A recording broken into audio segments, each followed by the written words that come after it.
Здравствуйте. В этом мире, помимо неприятных событий, есть и приятные события. Понимаете, получается интересная штука. Все время хотел рассказать, и мы готовились об этом человеке, сделать небольшое повествование в нашем стиле, но все откладывали на потом.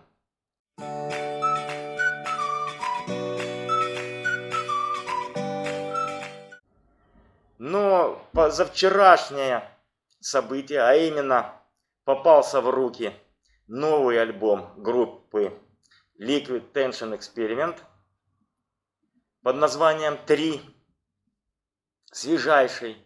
Это супергруппа, где басистом играет наш герой. Альбома этой группы не было 22 года. Это тоже своеобразный такой, как вам сказать, нюансик интересный. И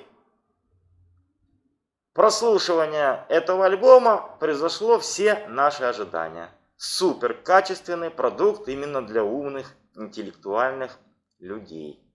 Это то, что мы любим. Прогрессивная музыка. А басистом в этой группе наш сегодняшний герой Тони Левин.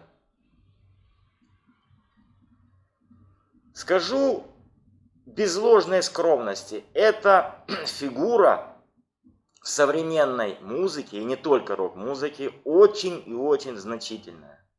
Великий импровизатор, выдающийся новатор, человек, переигравший, вы сейчас просто упадете, с кем я назову, участвующий в проектах и в концертах и записывающий.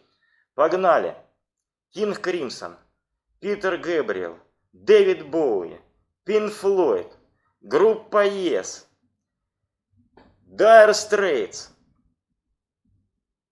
Пол Саймон, Лу Рид, Элис Купер. Список бесконечный. Это помимо его сольных проектов, помимо его участия в группе. Например, мы когда-то делали ролик о классном гитаристе Стив Стивенсе. Мы делали акцент на группу Бозио, Левин, Стивенс. Они выпустили 2 альбома, тоже выдающийся проект во всех отношениях. Ну давайте перейдем к нашему герою. Тони Левин родился в 1946 году в городе Бостон. Получил академическое музыкальное образование по классу контрабаса и играл в настоящем оркестре, который, в общем-то, базировался в городе Рочестер на контрабасе. Но это был конец 60-х годов, рок-музыка, рок-культура перла вовсю, и не избежал искушения и наш герой. Он потихонечку влился вначале в рок-группу Дона Престона, клавишника заповского Mother of Invention, а потом начал выступать как сессионный музыкант. Что это такое? Это вот когда артисты записываются, рок-музыканты, и не обязательно рок-музыканты, они приглашают сессионщиков со стороны музыкантов, классных обычно, которые должны поддержать звукозапись, в ней заучаствовать. Так вот, Левин с кем только вот этот момент не переиграл. Помимо вышеперечисленных скажу вам, что он очень плотно поучаствовал в записи альбома Джона Леннона «Milk and Honey» и его же альбома Double Fantasy. То есть не просто играл, а еще участвовал в процессе создания песен как таковых. То есть уже я наверняка вас убедил, что фигура значимая. Но еще более интересен тот факт, что он настоящий новатор бас-гитары. Он первым, чуть ли не первым освоил так называемый стик Чепмена. Это 12-струнный инструмент, соединяющий в себя функцию бас-гитары, гитары и фортепиано, принцип клавишных. На стике играть очень сложно.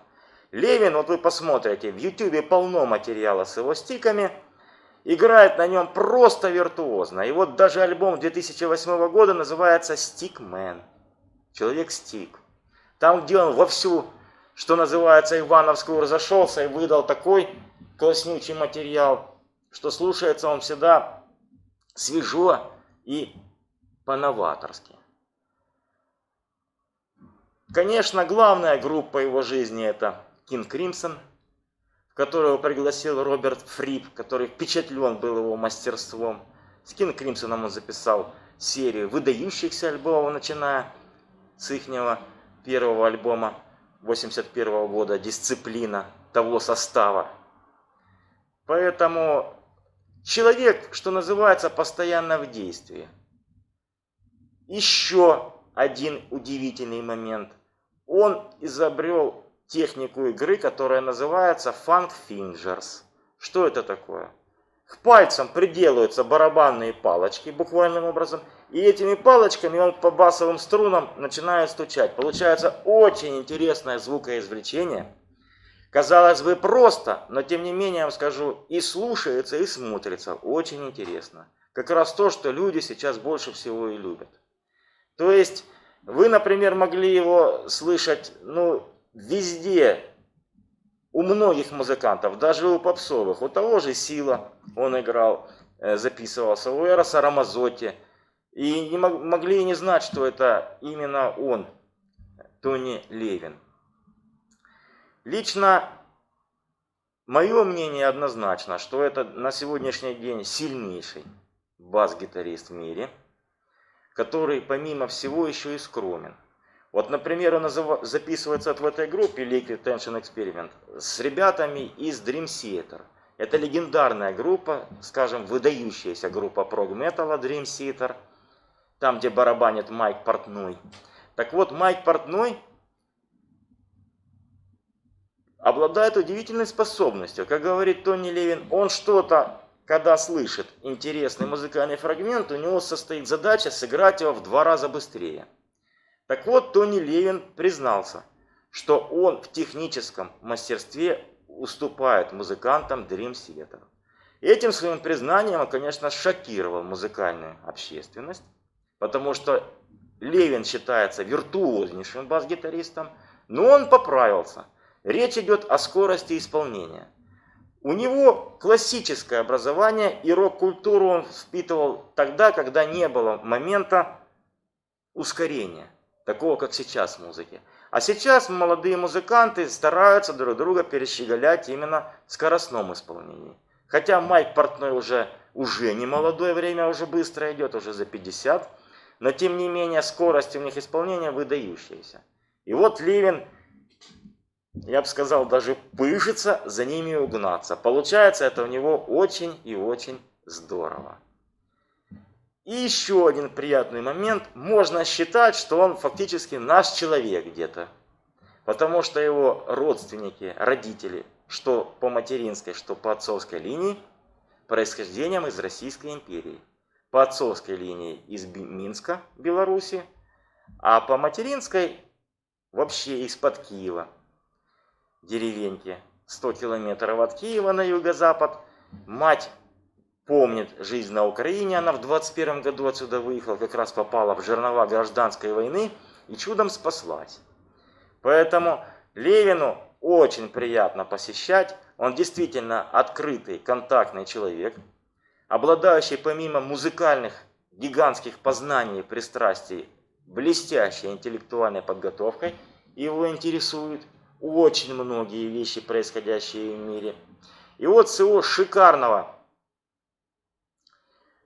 собрания материала, его полнейшей, огромнейшей дискографии, рекомендую вам очень послушать альбом 2006 года, который называется «Резонатор».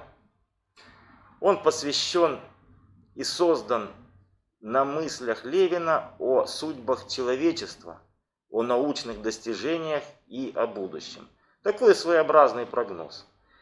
И, конечно же, очень у него есть классный проект, называется Blue.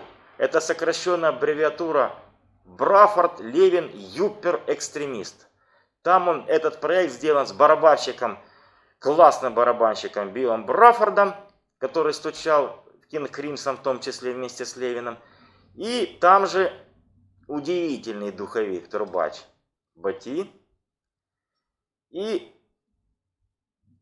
не менее удивительный гитарист Дэвид Торн. Очень вам советую этот проект. Blue называется, B.L.U.E. Браффорд, Левин, Юпер, экстремист. Ну и, конечно, Бозио, Левин, Стивенс. То есть материала там предостаточно.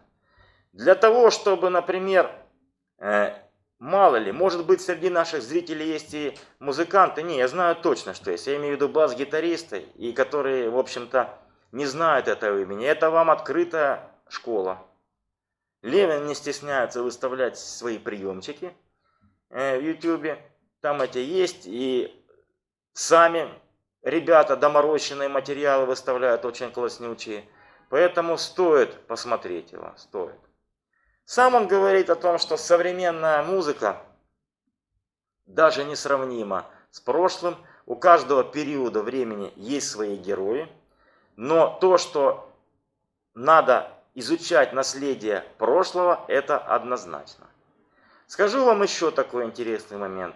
По опросу журнала Rolling Stone, это крупнейший музыкальный журнал, Левин занимает за всю историю музыки, подчеркиваю, не только рок-музыки, среди басистов 42 место. Это очень и очень почетный результат, потому что там в первой пятидесятке в основном классические и джазовые музыканты, которые традиционно сильнейшими и считаются. Левин, помимо всего прочего, еще и писатель.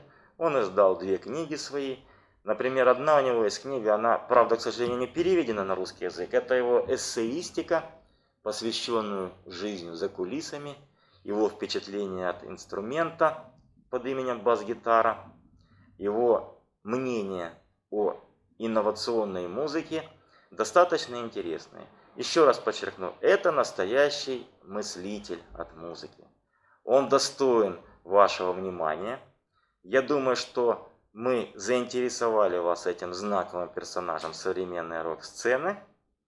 Поэтому слушайте Левина. Спасибо за просмотр. Всего вам доброго.